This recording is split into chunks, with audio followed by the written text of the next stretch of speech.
Good morning. I'm Katie Angarone. I'm the Deputy Commissioner at the New Jersey Department of Environmental Protection, and I am delighted to be here today with so many colleagues. We've got Assistant Commissioner John Cecil and many of his team members, including Robin Madden, Administrator Greg McLaughlin, State Forester Todd Wyckoff, Courtney Willits, and Diane Lowry, who led the design. So thank you. And I'd also like to acknowledge our partners, who we will hear from in a little bit, including Sean Kane Holland of the Pinelands Preservation Alliance, Charles Pat McKenna of the New Jersey Commission for the Blind and Visually Impaired, and welcome to many of our distinguished guests. Thanks so much for taking the time out of your calendar to be here for this awesome event. Inclusivity is really a key ethic at the department, and we really do try to incorporate it into everything we do. And today we are proud to announce the completion of yet another DEP project that makes the outdoors and our parks more accessible to everyone. The Sensory Awareness Trail behind me here at the Forest Resource Education Center is something that we are immensely proud of. This accessible trail really does complement our Outside Together initiative, which is New Jersey's statewide comprehensive outdoor recreation plan. And one key principle in that plan is to ensure that the investments that we're making in our open spaces improve the quality of life for all New Jersey residents, regardless of income, race, ethnicity, ability, or background. And this principle is critical because according to a Rutgers report, 24% of the population lives with disability. And this group has faced and continues to face inequities that make access to nature and open spaces challenging. So putting that principle into action means creating more accessible and inclusive outdoor recreation opportunities that meet the needs of everyone in our communities across the state. The project that we're celebrating here today demonstrates that impactful change happens when we collaborate. Collaboration between state government, within state government, and with partners and the public. So we're here today because of all of your hard work, and I want to thank you for it. The Sensory Awareness Trail that we're opening today is a quarter-mile, accessible, out and back trail that encourages visitors of all abilities to explore the forest using multiple senses. Originally established 20 years ago, improvements to this trail started in 2020, so it's been a long road. And those improvements are intended to better serve people with visual and mobility impairments. You're going to hear a little bit about the details of this trail, but I'll just highlight a few key features.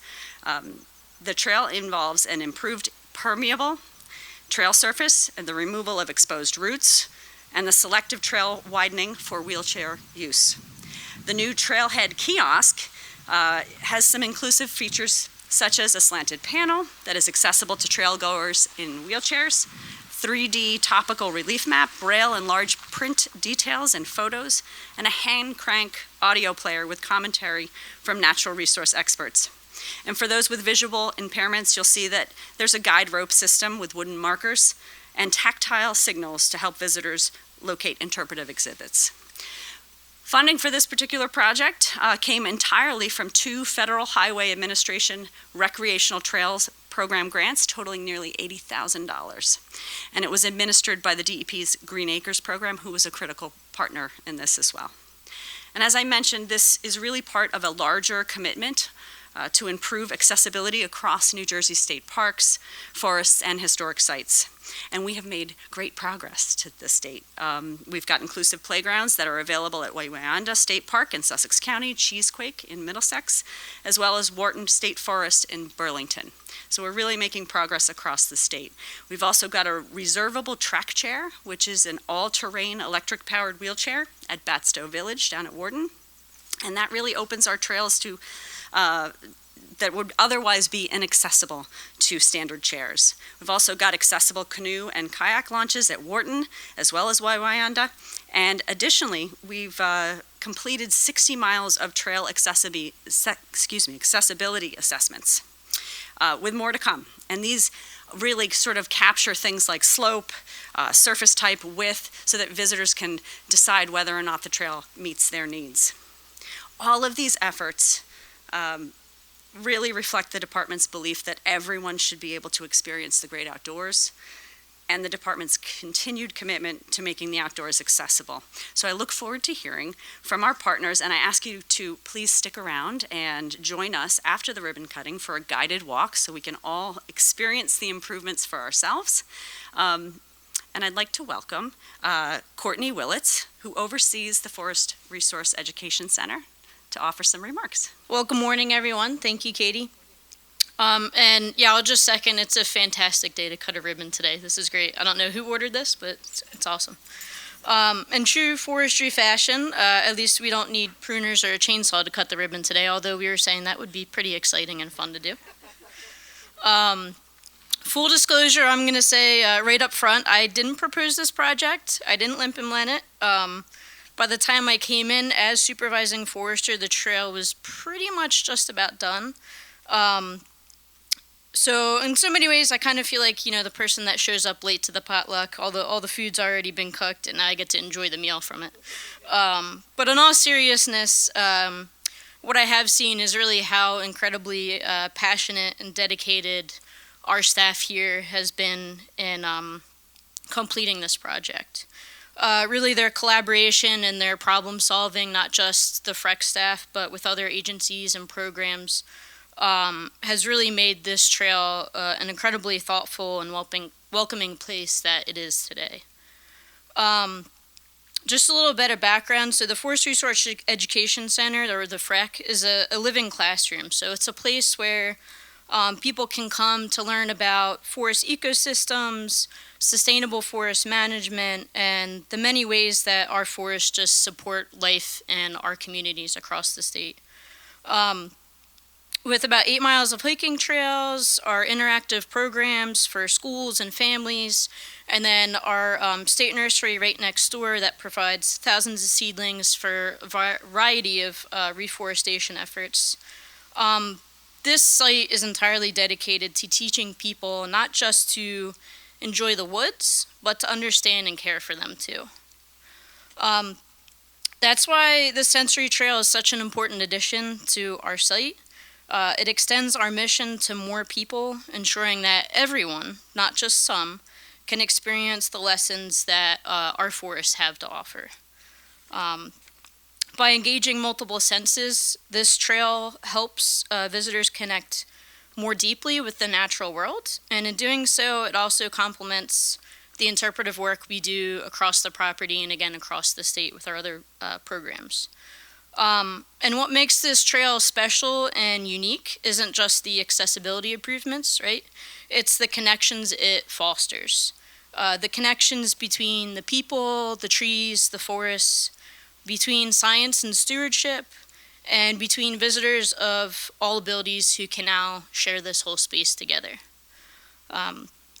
So today, it's a little ironic. We're cutting this ribbon, but we're really actually tying together two ideas, the science of forestry and the joy of people being able to just simply be in nature.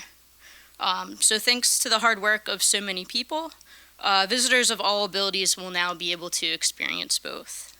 And so thank you very much again to all the people that have been able to make this possible, not only the FREC staff, but the other outside groups and organizations, our Office of Communication, Interpretation, and Education, and I'm happy that we can officially open the trail and all take those first steps together. Thank you. All right, thank you, Courtney. It's so important to really acknowledge that connection to the forest as well as the stewardship piece. So thank you for your remarks. Next, I would like to welcome Charles Pat McKenna, Assistant Division Director of the New Jersey Commission for the Blind and Visually Impaired.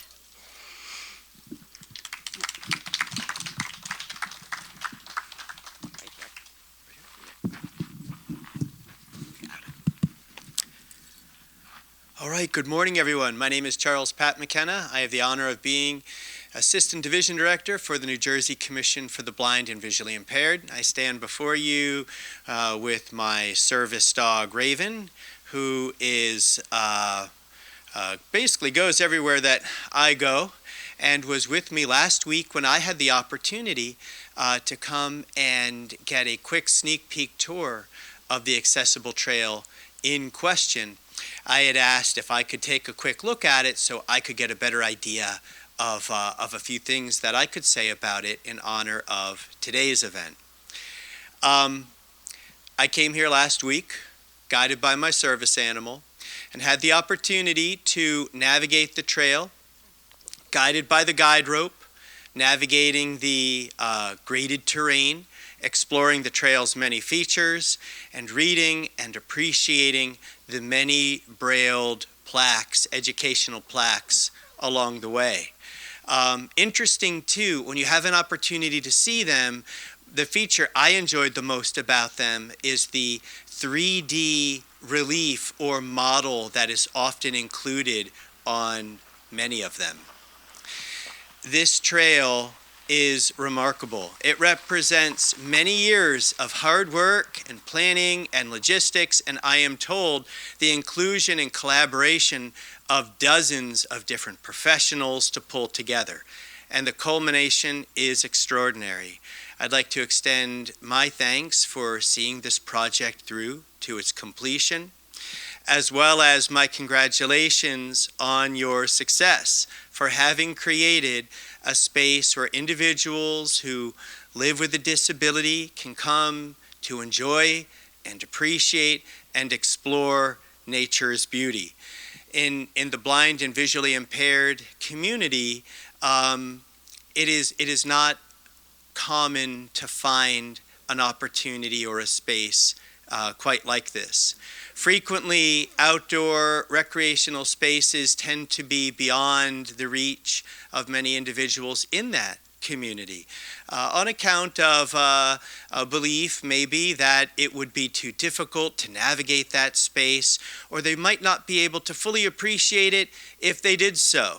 Well, I am thrilled to say that this trail addresses all of those concerns, and I look forward to all of you having the opportunity to appreciate and enjoy it. Thank you.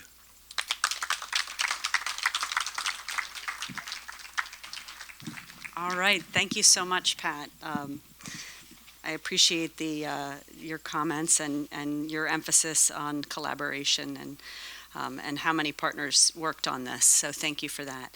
All right, let's hear from, let's see, we are going next to Sean, who is Sean Kane Holland. Sorry, my notes are a little garbled here. From the Pineland Preservation Alliance. So welcome, Sean. Thank you. All right. Yeah. Good morning, everybody. Thank you all for joining us here today for this beautiful weather and ribbon cutting for the Sensory Awareness Trail here at FREC. I want to thank Diane and Gina, as well as the staff here at the Forest Resource Center, for inviting me to collaborate on this project.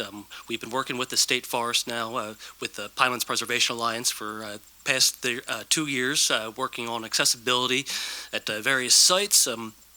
This was I was very humbled by the opportunity to work here with this project. I have myself, as you notice, have mobility concerns, so I was really able to provide insight into how to make this trail more accessible for mobility concerns. This was a learning experience for me, I'll say. I had just had acquired some insight into sensory trails, working with the Nature Conservancy down in Cape May Meadows, where they've added braille trails. So I was able to supply some insight into that creation and apply it here at this trail. But I just really have been really inspired by the ability to make these spaces more accessible. I have an education in history and interpretation, so really able to connect people with the different sensories and make this more of a visceral experience for folks to come out here, have shared experiences with friends and family, caregivers, and have the opportunity to get the mind, the body, and the spirit, healthy with outdoor education and recreation. And the different features we've added to this trail really connect you to the nature resources here and give you, again, a visceral experience, to connect yourself with the importance of these natural resources and have experiences with friends and family. But with that, I want to again thank the Forest Service here, the FREC, and DEP for allowing me this opportunity to work with you all. And it's a great team, and I really hope that folks can come out here and enjoy this wonderful trail. Thank you. Thanks so much, Sean, for your participation, your expertise, and your valuable insights. Let's open this trail. Let's do it.